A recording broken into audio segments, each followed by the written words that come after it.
Chapter 8. The Struggle for Swaraj. The British did not respond to the constitutional agitation of the Indian National Congress in its early days. This clearly spelt out the limitations of the constitutional agitation.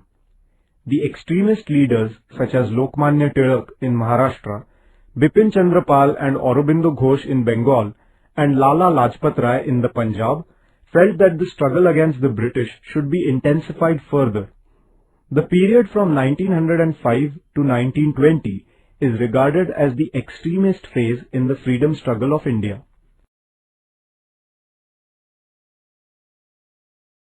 Progress of the extremist politics. Initially, the extremist leaders used the medium of newspapers, national festivals, and national education to bring about the political awakening of the Indians. In addition to the newspapers Kesari and Maratha, Lokmanya Tilak organized public celebrations of Ganeshotsav and Shiv Jayanti. The purpose in organizing these national festivals was to bring people together, burying their mutual differences, and to bring about national awakening in them.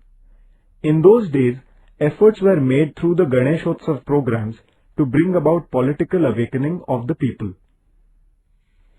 Lokmanya Tilak put emphasis on making the people active in this regard.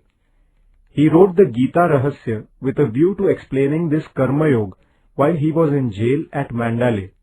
The extremist leaders founded educational institutes in order to sow the seeds of nationalism in society. The purpose behind national education was to awaken a sense of pride for one's motherland. During the extremist phase, the national movement acquired a wider base. The extremist leaders were also successful in inculcating political ideas among the working class.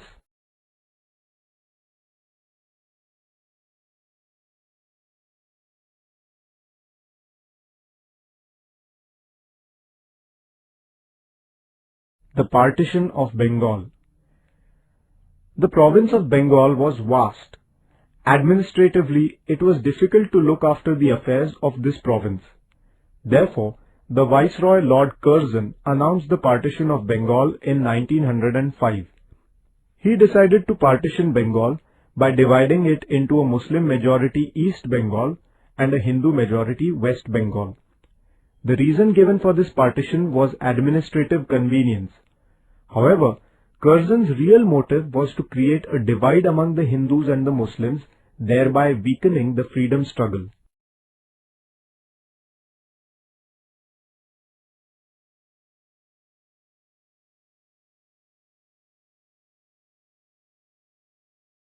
The anti-partition movement. The people of Bengal were enraged by the partition of Bengal. The day of partition, 16th October, was observed as a national mourning day. Protest meetings were organized to condemn the government's decision. Vande Mataram was sung everywhere. The Raksha Bandhan program was organized as a mark of unity. Foreign goods were boycotted. Students boycotted government-run schools and colleges, thus joining the movement in large numbers. Educational institutions inspiring a national sentiment were established. This anti-partition movement was led by men like Surendranath Banerjee, Anand Mohan Bose, Rabindranath Tagore, etc. The anti-partition agitation widened the scope of the Indian national movement. Sensing the intensity of the movement, the British annulled the partition of Bengal in 1911.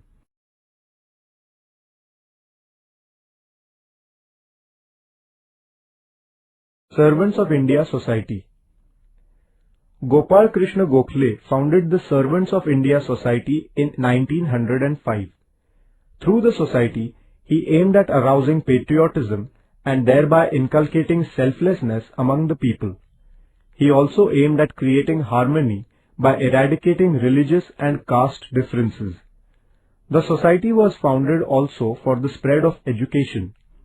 While in England, Gokhale placed before the British people a picture of India's poverty and misery and also of the British oppression in India. The 4-point program of the Indian National Congress. Gokhale was the president of the Congress session of 1905. he justified the anti-partition movement. The Congress session of 1906 was presided over by Dadabhai Nauroji. In his presidential speech, he declared Swaraj to be the goal of the Indian National Congress. His message to the Indian people was, remain united, attain Swaraj, and carry on ceaseless struggle for it. In this same session, the Indian National Congress unanimously adopted the 4-point program of Swaraj, Swadeshi, boycott and national education. Differences between the moderates and the extremists. Differences had begun to arise in the Indian National Congress as to how to deal with the oppressive and unjust policies of the British. One group was of the opinion that even though the British had not fulfilled the demands of the National Congress, the Congress should carry on its work within the limits of law. They were known as the moderates.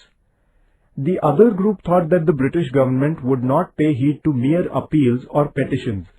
They wanted to intensify the struggle, to take it to the common people, to awaken the masses politically, to secure their participation in the national movement, and to force the government to bow before public opinion. People in this group were called extremists. The moderates laid the foundation of the struggle for independence, and the extremists took the movement further.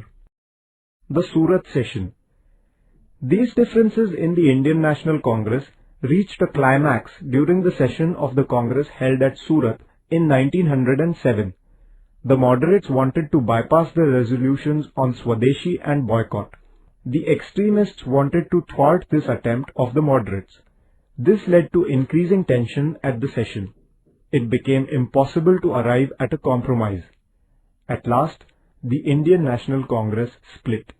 The oppressive policy of the British. The government became apprehensive due to the powerful anti-partition agitation of the people. In order to check the agitation, the government resorted to the policy of oppression. Acts were passed to ban public meetings. Those who violated the law were punished severely. Even school-going children were caned. Many restrictions were put on newspapers. Many printing presses were confiscated on charges of criticism against the government. Writers and editors were imprisoned. The government took very strong measures against the extremist leaders. Lokmanya Tilak was charged with sedition and sent to Mandalay for a term of 6 years. Bipin Chandra Pal was sent to jail and Lala Lajpat Rai was deported from the Punjab. The formation of the Muslim League. The British rulers were disturbed by the overwhelming public response received by the Indian National Congress in the anti-partition agitation. Once again, the British resorted to the policy of divide and rule.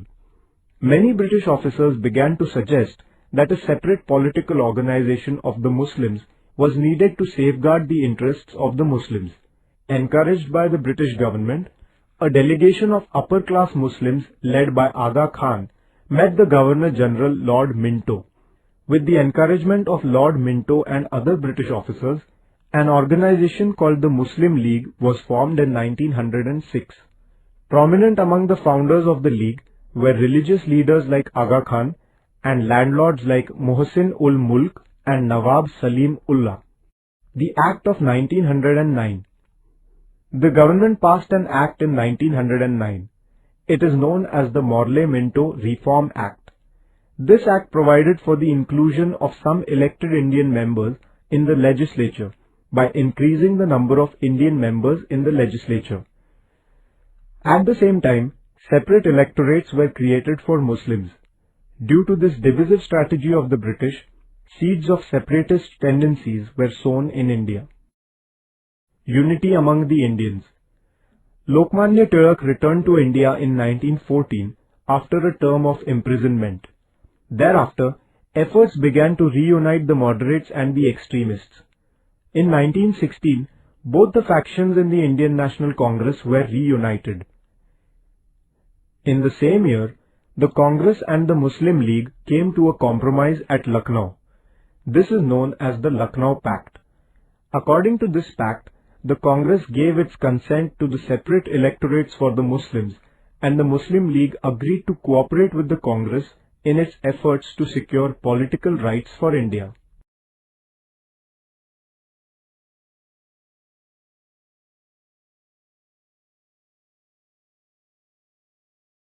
The Home Rule Movement. The First World War in Europe broke out in August 1914. This war affected India also. The prices of items of daily need began to rise. The government imposed many restrictions on the citizens. Therefore, the discontent among the Indians began to grow. It was in these circumstances that Dr. Annie Besant and Lokmanya Tilak started the Home Rule movement. Home rule means self-rule, managing our own affairs ourselves. A Home Rule movement had been launched in Ireland against colonialism. On similar lines, the Home Rule movement in India asked the British government for the right to self-rule. Annie Besant and Lokmanya Tilak led whirlwind campaigns throughout the country to take the message of Home Rule to the people. Lokmanya Tilak firmly stated that Swaraj is my birthright and I will have it. The Home Rule movement lent a new vigor to the national movement.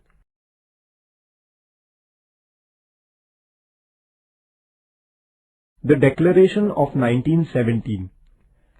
Against the background of the growing discontent in India, the growing popularity of the Home Rule movement, and the state of war in Europe, the British government decided to grant some political rights to the Indians. Montague, the British Secretary of State for India, declared in 1917 that Britain would grant India, in a gradual manner, the right to self-rule and a responsible government. Lokmanya Tilak declared that if the British government thus showed sympathy and a considerate attitude towards the Indian demands, the Indians also would cooperate with the government. This policy of Lokmanya Tilak is called responsive cooperation. In 1919, the British Parliament passed an act with a view to introducing constitutional reforms. This act is known as the Montague-Chelmsford Act.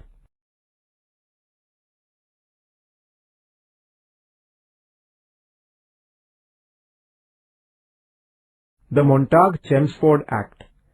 According to this act, at the provincial level, some less important departments came to be transferred to Indian ministers, but important departments like finance, revenue and home affairs were in the hands of the governor. It was expected by all that the 1919 Act would lay the foundation of responsible government in India, but in reality, the Act was disappointing. Lokmanya Tilak criticized the Act, saying that it was neither Swaraj nor its foundation. All Indians realized that a nationwide agitation was needed to compel the government to meet their demands. India prepared herself for the next phase of her struggle.